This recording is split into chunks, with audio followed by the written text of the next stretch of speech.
तिकडे आहे ना सर्व ज्येष्ठ नागरिक आहे ना तिकडं, त्यांना सर्वांना घेतो, त्यांना पण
जय भीम जय शिवराय। या ठिकाणी आम्ही आज वंचित बहुजन आघाडी इगतपुरी शहर शाखेच्या वतीने इगतपुरी नगरपालिकेला सीओ साहेबांना आम्ही एक निवेदन दिले आहे। ते म्हणजे या छत्रपती शिवाजी महाराज भाजे मांडे व डॉक्टर बाबासाहेब आंबेडकर सभागृह या इगतपुरीची शान असलेला या सभागृहाचं आणि या भाजी मार्केटचं अत्यंत दयनीय अवस्था झालेली आहे।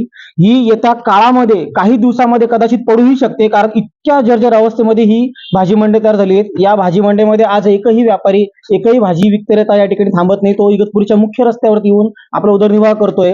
विशेषतः या इगतपुरी तालुक्यामध्ये आदिवासी भागातून काही आमचे आदिवासी लोक येतात, त्यांना सुद्धा रस्त्यावरती जागा सुद्धा मिळत नाही। एवढी आमच्या इगतपुरीमध्ये ही जागा पूर्ण पॅक झालेली आहे। शाळकरी मुलांना रस्त्यात जायला सुद्धा जागा नाही आणि शाळेचे रस्ते शाळेकरी येणाऱ्या मुलांना बाजूनेच जावं लागतं, तर कदाचित भविष्यामध्ये ते पडून एक मोठी जीवितहानी होऊ शकते। म्हणून या ठिकाणी वंचित बहुजन आघाडीच्या वतीने आम्ही सर्व या ठिकाणी मागणी करत आहोत की लवकरात लवकर या वास्तूला आपण डिमॉलिश करून नवीन वास्तू निर्माण करावी व जो रस्त्यावरती गेलेला जो व्यापारी आहे, वस्त्यावरती गेलेला जो एक विक्रेता वर्ग आहे, त्यांना पुन्हा एकदा आपण चांगल्या ठिकाणी, या सुरक्षित ठिकाणी आपण आणावं, अशी आम्ही मागणी करतोय की आपण लवकरात लवकर या भूमिहीन करून नवीन वास्तू निर्माण करावी, नवीन या ठिकाणी लोकांना आपण जागा व पर्याय निर्माण करून द्यावा, अशी आमची वंचित बहुजन आघाडी इगतपुरी शहराच्या वतीने मागणी आहे। धन्यवाद। माझं नाव गिरीश राजू वानखेडे।